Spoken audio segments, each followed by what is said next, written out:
학문과 예술을 관장하는 9명의 여신, 무사히. 그중 하나였던 칼리오페는 이 세계를 사랑했다. 인간의 몸으로 괴물에 맞서 싸우는 영웅의 기계. 세상을 변화시키는 속임수와 지혜.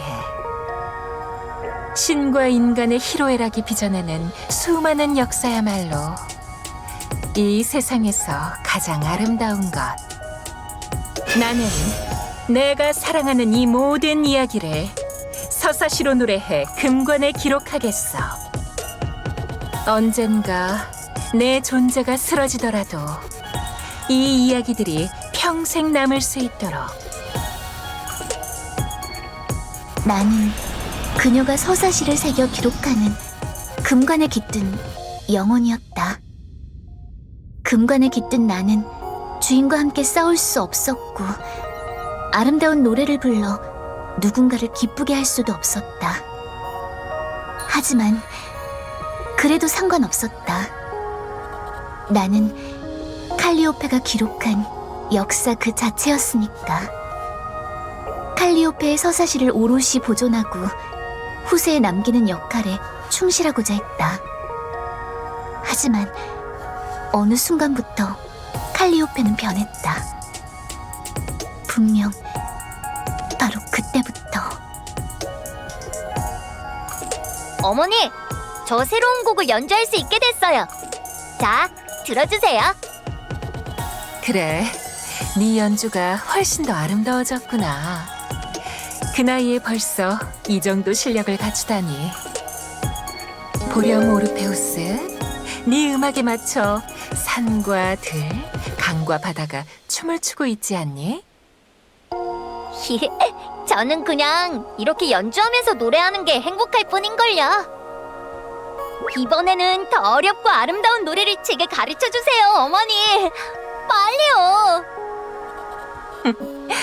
그럼 오늘은 이 노래를 배워볼까? 자, 리라를 준비하렴. 함께 연주하자. 소중한 나의 아이, 너는 분명 음악으로 세계를 바꾸는 영웅이 될 거야. 아이를 낳은 뒤 칼리오페는 변했다. 아들을 통해 사랑을 깨달은 칼리오페는 신으로서 그저 즐겁게만 바라보던 세상의 희극과 비극에 일희일비하게 되었다. 나는 칼리오페의 마음을 잘 이해할 수는 없었지만, 칼리오페가 아들과 함께 연주하는 노래가 내 안에 울려 퍼질 때마다 조금씩이나마 칼리오페가 노래하는 이 세상의 아름다움을 이해할 수 있게 되었다. 그리고 세월은 흘러 칼리오페의 가르침에 따라 그녀의 아들 오르페우스는 훌륭한 음악가로 성장했다. 조그맣던 네가 이렇게 장성해서 아내를 맡고 결혼하게 되다니. 하지만 잊지 말렴, 오르페우스. 네가 아무리 나이를 먹더라도, 어떤 사람이 되더라도, 어떤 일이 네 앞에 펼쳐지더라도 너는 항상 나의 자랑스럽고 사랑스러운 아들이란다. 감사합니다, 어머니. 저 꼭 행복하게 살게요. 오르페우스와 에우리디케의 결혼식은 순탄치 않았다. 결혼의 신이 집힌 축복의 횃불은 모두의 눈시울을 달궜다. 칼리오페는 직감했다. 이것은 피할 수 없는 운명을 예고하는 불길한 징조라고. 그리고 예견된 운명의 날은 찾아왔다. 너를 혼자 보내는 게 아니었어, 에오리디케. 널 혼자 독사가 다니는 꽃밭에 보내서는 안 됐는데, 나는 네가 없는 세상에서 살아갈 수가 없어. 다시는 돌아올 수 없더라도 상관없어. 나는 너를 찾으러 저승으로 가겠어. 비켜주세요, 어머니. 저는 에오리디케를 찾으러 저승으로 가겠어요. 나의 아들아, 운명이 정한 생과 사를 되돌리는 건 신이라도 할 수 없는 일이다. 만약 네가 저승에서 아내를 찾는다고 해도 운명이 정한 죽음에서 그 아이가 벗어날 수는 없어. 어머니마저도 저를 이해해주지 않으시는군요. 됐습니다. 저는 가야만 해요. 칼리오페는 저승으로 향하는 오르페우스를 붙잡았지만 막지 못했다. 결국 저승에 도착한 오르페우스는 기적을 일으켰다. 그는 죽은 아내와 재회하는 데 성공했지만 마지막 순간 다시금 허망하게 아내를 잃었다. 정해진 운명에서는 그 누구도 벗어날 수 없었으니까. 칼리오페는 고향에 돌아와 절망에 잠긴 오르페우스에게 그 사실을 몇 번이고 말해주었다.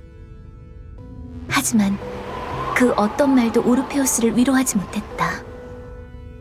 그는 비탄에 빠져 세상을 외면하고 절망만을 노래했다. 칼리오페는 언젠가 아들이 스스로 절망을 극복하고 돌아오리라 믿고 기다릴 수밖에 없었다. 하지만 운명은 그녀마저도 잔인하게 배신했다. 강가에서 들려오는 이 노래는 내가 오르페우스에게 가르쳐줬던... 아니야, 설마 아닐 거야. 설마 그럴 리가 없어. 아닐 거야. 강가에 떠밀려온 것은 오르페우스의 유해와 그가 가장 아끼던 리라였다.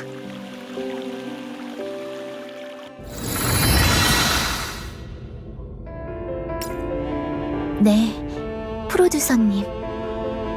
이 기억은 분명 제 과거의 기억이 맞아요. 지금은 전부 다 기억났거든요. 저는 마치 칼리오페가 그랬던 것처럼 그녀가 절망을 극복해내길 기다릴 수밖에 없었어요. 하지만 그녀는 오르페우스가 그랬던 것처럼 결국 마음의 고통을 이겨내지 못했죠. 비탄에 빠진 칼리오페는 어떤 서사시도 노래하지 않게 되었어요. 아니, 정확하게는 더는 노래할 수 없었던 걸지도 몰라요.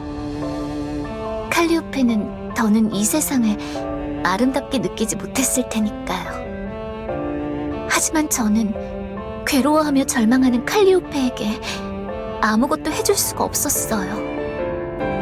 끝내 그녀가 그런 선택을 내렸을 때도. 내 아들 오르페우스가 운명에게 버림받아 잔인하게 죽은 뒤로 나는 더 이상 이 세상을 사랑할 수 없게 되었다. 어떤 학문도 어떤 예술도 더는 아름답게 느껴지지 않는다. 모든 것이 그저 원망스러워졌으니 이제 더는 어떤 서사시도 자아낼 수가 없구나. 이렇게 된 나는 더 이상 무사히의 여신이라고 할 수 없다. 그러니 나는 나의 신의를 내려놓고 모든 힘을 이 금관에 봉인하겠다. 세상을 등진 나의 힘은 금관 안에서 영원히 눈을 뜨지 않을 것이다. 하지만 언젠가 다시 한번 서사시 속의 위대한 음악가로 남은 나의 아들처럼 아름다운 음악을 연주하는 이가 다시 한번 나타난다면 그런 자가 나의 금관에 오르페우스의 노래처럼 아름다운 연주를 들려준다면 나의 금관은 그 선율에 공명할 것이다.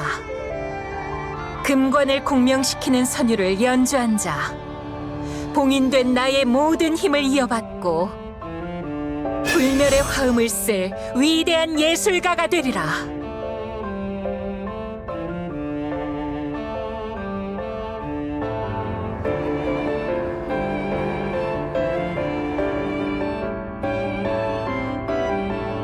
저는 오르페우스와 칼리오페의 절망을 지켜보면서도 아무것도 할 수 있는 게 없었어요.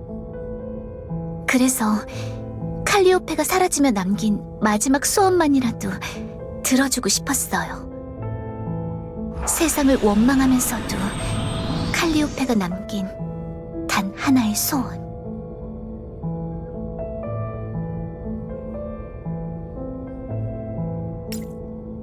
네.